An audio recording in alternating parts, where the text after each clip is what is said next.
بسم اللہ الرحمن الرحیم۔ السلام علیکم ناظرین،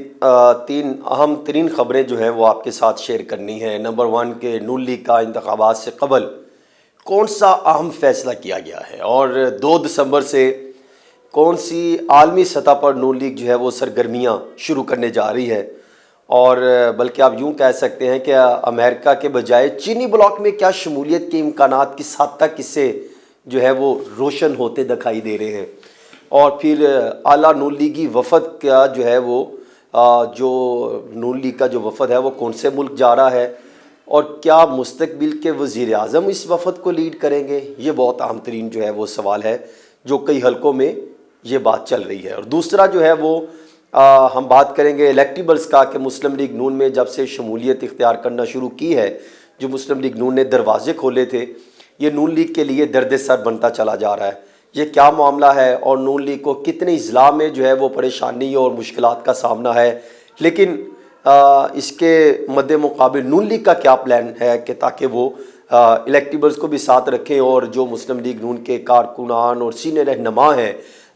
جو جنہوں نے مشکل وقت میں ان کے ساتھ کھڑے ہوئے، ان کے لیے کیا جو ہے وہ پالیسی اختیار کر رہے ہیں۔ اور تیسرا میں نے بات کرنی ہے کہ تحریک انصاف کا جو انٹرا پارٹی الیکشن ہے، آخر یہ کب ہونے جا رہا ہے۔ فیصلہ ہو گیا ہے، یہ ہونے جا رہا ہے، اور اس میں چیئرمین کون ہوگا اور باقی سلیکشن کیسے ہوگی، اور پھر جو میں نے آپ کو بتایا کہ آج سے کوئی تقریباً شاید مہینہ پہلے یہ میں بات کر رہا تھا کہ شادی کا ایک واقعہ ہے جس کو میں ہمیشہ کوٹ کرتا ہوں کہ اس میں لڑائی پڑ گئی۔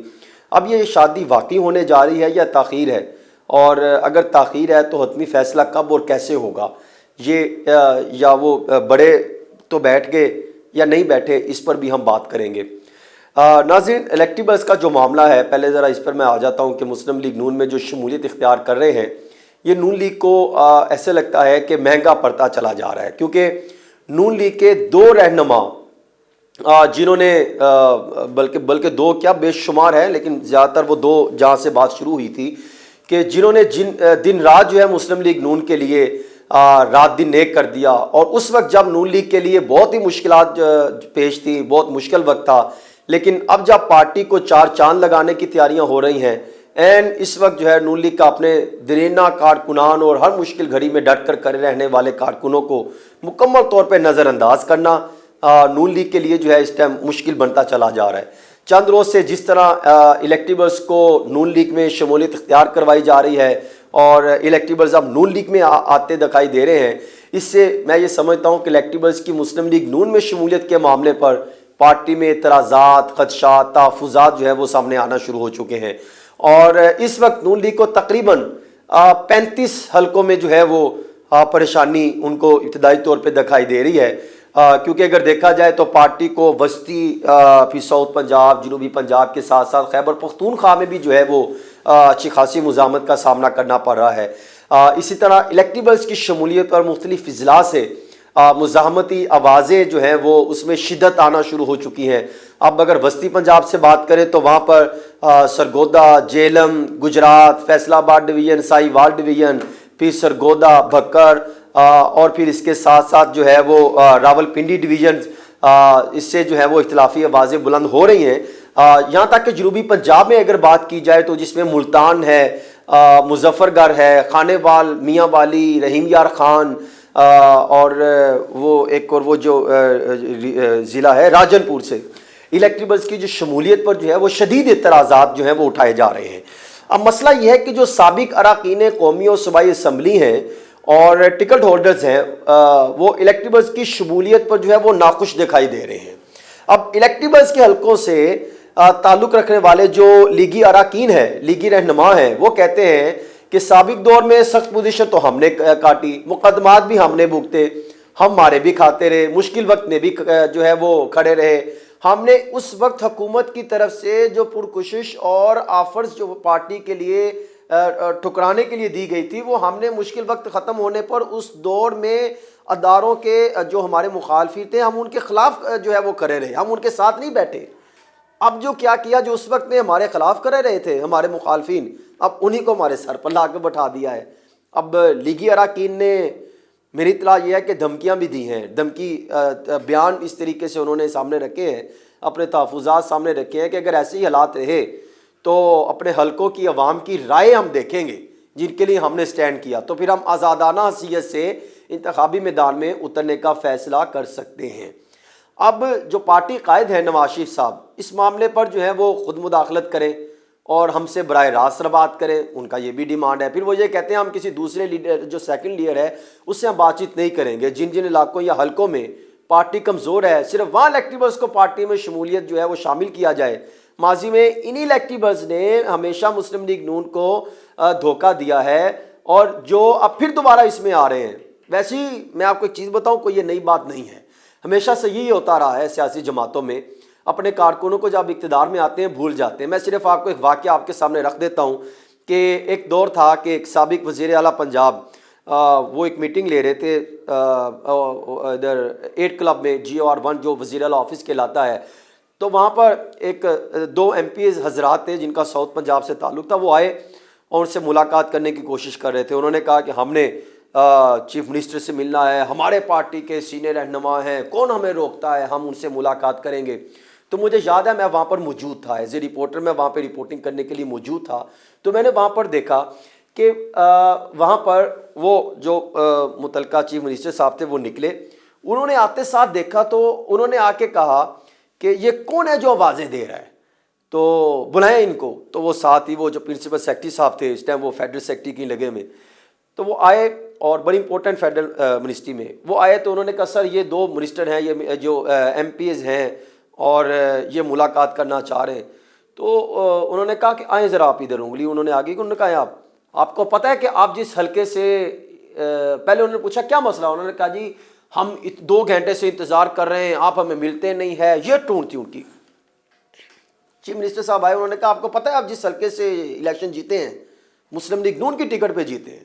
آپ کی بجائے میں کسی دوسرے کو بھی کھڑا کر دیتا تو اس نے جیت جانا تھا، خبردار اب آپ نے آواز اٹھائی، چلے جائیں آپ سے نہیں ملنا۔ اور وہ چلے گئے، اور پھر جو ان کا واپس جانا تھا نا،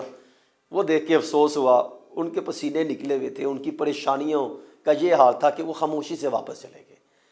تو یعنی مسئلہ یہ ہے کہ جب آپ نون لیگ کی ٹکٹ پر آ کے الیکشن لڑتے ہیں تو پھر آپ اقتدار میں آنے کے بعد آپ نون لیگ کی ٹکٹ کے ہی بل بوتے پہ چل رہے ہوتے، پارٹی کے بل بوتے پہ، تو شاید وہ چیز کچھ سیاستدان بھول جاتے ہیں۔ لیکن انہوں نے جو کیا، صرف میں یہ بتانے کی کوشش کر رہا ہوں، ایسے بھڑکے نہ ماریں کہ ہم فلاں کر لیں گے، ہم یہ کر لیں گے، وہی ہوگا جو پارٹی چاہے گی، جو شریف خاندان چاہے گا، جو مین لیڈر چاہے گی۔ ایسے بھڑکے مارنے کی ضرورت نہیں ہے، ہونا کچھ بھی نہیں ہے۔ اب آ جائیے جس کی طرح میں بات کر رہا ہوں کہ اہم ترین خبر مسلم لیگ نون کا جو جس سے یہ کہا جا سکتا ہے کہ عوامی محاذ سے پہلے خارجہ محاذ سنبھالنے کا فیصلہ کر لیا ہے، اور نواز شریف صاحب کی امریکہ، برطانیہ سمیت اہم ممالک کے سفرا سے آپ کو پتہ ہے ملاقات کے بعد اب شہباز شریف جو ہے وہ متحرک ہو گئے ہیں، اور اہم ٹاسک بھی ان کو سونپ دیا گیا ہے۔ میری اطلاع یہ ہے کہ 2 دسمبر کو مسلم لیگ نون کے صدر شہباز شریف، سابق پرائم منسٹر شہباز شریف صاحب ایک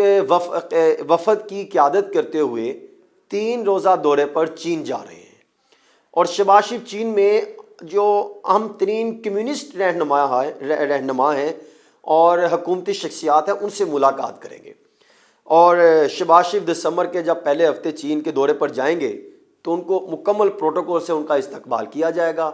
اور مسلم لیگ نون کی قیادت کا ملک میں سرمایہ کاری لانے اور چین کے ساتھ تعلقات کو مزید مستحکم کرنے کے لیے خارجہ محاذ کو ترجیح دی جا رہی ہے۔ اور میں یہ سمجھتا ہوں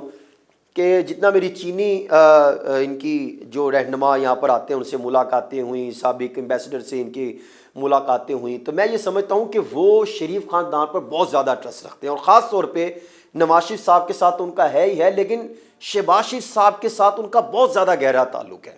وہ اتنا قدر کی نگاہ سے شہباز شریف کو چینی رہنما دیکھتے ہیں، چینی عوام ان کو دیکھتی ہے، کہ میرا خیال ہے کہ وہ ایز اے مستقبل کے پرائم منسٹر کے طور پہ بھی ان کو لے سکتے ہیں، اور ان سے کچھ معاملات جو ہیں وہ طے کر سکتے ہیں کہ شہباز شریف صاحب کے ساتھ، کیونکہ ابھی ہم نے دیکھا کہ جو گزشتہ 16 ماہ تھے شہباز شریف صاحب اور چینی رہنماؤں کے درمیان مثبت پیش رفت کی جگہوں پہ ہم نے دیکھا ہوتی دکھائی دی، اور وہ ان پہ بہت اعتماد بھی کرتے ہیں، بہت ان کو جو ہے وہ ٹرسٹ ہے شہباز شریف پہ، کہ جس طرح انہوں نے اورنج ٹائن لے کر آئے، انہوں نے ایگزم بینک سے قرضہ لیا اور باقی چیزوں کی، یہ پاکستان کے لیے انہوں نے مثبت رول پلے کیا. تو میں یہ سمجھتا ہوں کہ اگر یہ وہاں جا رہے ہیں تو مثبت پیش رفت ہو سکتی ہے. صرف یہاں پہ ایک امپورٹنٹ ایشو ہے جسے میں سمجھتا ہوں کہ اس خطے میں مثبت نتائج لانے کے لیے، جہاں پر نواز شریف صاحب نے اوپر والی سطح پہ چند روز قبل ابھی سفرا سے ملاقات کی جس میں امریکی سفیر بھی تھے اور وہ پوری ایک بلاک تھا، اور دوسری طرف شہباز شریف صاحب چینی بلاک کے ساتھ رابطے کر رہے ہیں. یہ بہت اہم پوائنٹ ہے. یہ مستقبل میں آپ دیکھیں گے اس میں پیش رفت ہوتی چلی جائے گی. ایک وسیع پیمانے پر جو ہے یہ ایک بات چیت آئندہ آنے والے دنوں میں سامنے آئے گی. یہ بہت بڑا ایک منظرنامہ جو ہے وہ تبدیل ہو سکتا ہے. تیسری چیز جس کی میں بات کر رہا تھا کہ تحریک انصاف کا انٹر پارٹی الیکشن. دیکھیں جو پاکستان تحریک انصاف کور کمیٹی ہے انہوں نے انٹر پارٹی انتخابات کرانے کا فیصلہ کر لیا ہے، اور پارٹیز رائے کا یہ دعویٰ ہے کہ تحریک انصاف کے چیئرمین سے انہوں نے رابطہ کیا، ان سے جو بھی میسیجز وغیرہ جس طرح ان کے ہوتے ہیں ان کے ہوئے ملاقات کے بعد اب جمعے کے روز انٹر پارٹی الیکشن کروائے جائیں گے. اور کور کمیٹی نے چیئرمین تحریک انصاف کی مشاورت سے یہ بھی فیصلہ ہو گیا ہے کہ چیئرمین تحریک انصاف پارٹی کے بلا مقابلہ چیئرمین رہیں گے. اب پارٹی میں باقی عہدوں پر انتخابات کروائے جائیں گے اور جمعے کے روز انتخابات کا شیڈول جاری کر دیا گیا ہے. اب جو اطلاعات چل رہی تھی کہ فلاں چیئرمین بن جائے گا، فلاں چیئرمین بن جائے گا، فلاں کوششیں کر رہا ہے، مروت گروپ کوششوں میں لگا ہوا ہے، اور اے بی سی ڈی وہ سارے جو ہے افواہیں دم توڑ گئی. چیئرمین جو ہے وہ جو ابھی چیئرمین ہے وہی چیئرمین پی ٹی آئی رہیں گے. اب باقی جو چیزیں ہیں، باقی جو عہدے ہیں ان پر جو ہے وہ الیکشن ہوگا. آپ دیکھتے ہیں کہ یہ کس حد تک جو ہے یہ جو اپنے مقاصد ہیں یہ اچیو کر سکتے ہیں. لیکن میں یہ سمجھتا ہوں کہ انہوں نے جو ان کے مخالف جو لابیاں چل رہی تھی تحریک انصاف کے اگینسٹ، وہ اگر یہ پارٹی الیکشن کروانے میں کامیاب ہو جاتے ہیں اور اس کو election commission of Pakistan accept کر لیتا ہے تو وہ پلان جو ہے وہ کچھ تبدیل ہو سکتا ہے. لیکن یہ بہت بڑا چیلنج ہے کہ اب جمعے کو وہ کروا سکیں گے یا نہیں، اور اس کو election commission of Pakistan accept کر سکتا ہے یا نہیں. اور ناظرین چوتھا معاملہ تھا شادی کے معاملے پر، جس کی میں نے بات کی کہ شادی ہمیشہ تاخیر ہو جاتی ہے. وہ میرے ایک دوست کا میں ذکر کرتا ہوں. تو اب ہوا یہ ہے کہ شادی میں ابھی تک کی اطلاعات کے مطابق تاخیر ہی ہے، اور جنوری کے پہلے ہفتے میں بہت زیادہ جو ہے وہ کلیئرٹی آ جائے گی کہ شادی کتنی دیر ہو سکتی ہے، جولائی اگست تک جا سکتی ہے یا نہیں جا سکتی، اور اگر نہیں جا سکتی تو اس کے پہلے کیا اس کے جو ہے وہ معاملات طے پائیں گے. اس پر بھی بات چیت جاری ہے. کافی سنجیدگی سے معاملات جو ہے وہ زیر غور لائے جا رہے ہیں. لیکن میری اطلاع کے مطابق ابھی بھی میں وہاں پر کھڑا ہوں کہ شادی جو ہے وہ فروری سے آگے جا چکی ہے، اور اب شادی جو ہے وہ اگست ستمبر میں ہوتی دکھائی دے رہی ہے. لیکن وقت بتائے گا کہ اگر معاملات طے ہو گئے اور بہت زیادہ پریشر پڑ گیا تو پھر شاید یہ فروری میں کامیاب ہو جائے. لیکن ابھی تک کی اطلاعات کے مطابق جب میں ابھی آپ سے بات کر رہا ہوں، میرے دوست کے جو بڑے ہیں ان میں سے کسی ایک سے ہمارا بھی رابطہ ہے، وہ کہتے ہیں کہ شادی فروری میں نہیں ہو رہی. اللہ حافظ.